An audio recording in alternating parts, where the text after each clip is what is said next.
যে সেবা, ছুটি আর সর্বজিৎকে বাঁচানোর জন্য আপনি আপনি এখান থেকে আপনার পুলিশ দাদাকে নিয়ে চারডোবায় গেছিলেন, সে কথাও কেন বলেননি আমার? কেন? অপরাধ করে ফেলেছি? আপনি মিথ্যে কথা বললেন কেন আমার? শুনুন, আপনিও আমার বাড়ির জন্য অনেক কিছু করেছেন এবং করেন। ওরা যখন ফোন করলো আমি ভাবলাম যে ইন রিটার্ন আমার কিছু দেওয়া উচিত। ও, শুধু রিটার্ন দেওয়ার জন্য? কেন? আর এই আংটিটা? বললাম তো যে আমি ওই সমস্ত নিয়ম জানতাম না, আর এখন জানার পরেও মানছি না।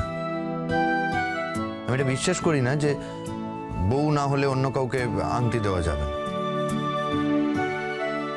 সায়নী কি ভাববে সেটা আমি বুঝে নেব, আপনাকে ভাবতে হবে না। আপনাকে আমি দিয়েছি, পড়তে হলে পড়ুন, না হলে ফেলে দিন। আমি আরো একটা কথা বলেছি, সেটাও কিন্তু মনে রাখা চাই। সেটা কি? ওই আপনার এখন এখন কোথাও যাওয়া হবে না, ব্যাস।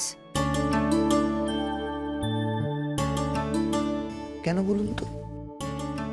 কেন আবার কি, ছুটি সর্বজিৎ এখন এখানে কলকাতায়, তারপর বাবার শরীরও সম্পূর্ণ সুস্থ হয়নি, এর মধ্যে আপনি কি করে কোথাও যাবেন?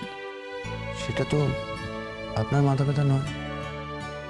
ছুটি সর্বজিৎ আমার ভরসায় এসছে, আপনার ভরসায় নয়। আর আমার বাবাকে নিয়ে না আপনার থেকে আমি বেশি কনসার্ন। না না, তবু আপনার যাওয়া হবে না। যাওয়া হবে না বললে হবে না, মানে এটা কংক্রিট কারণ বলতে হবে। কেন যাব না সেটা বলুন। আমার বারবার একা থাকতে ভালো লাগে না, তাই।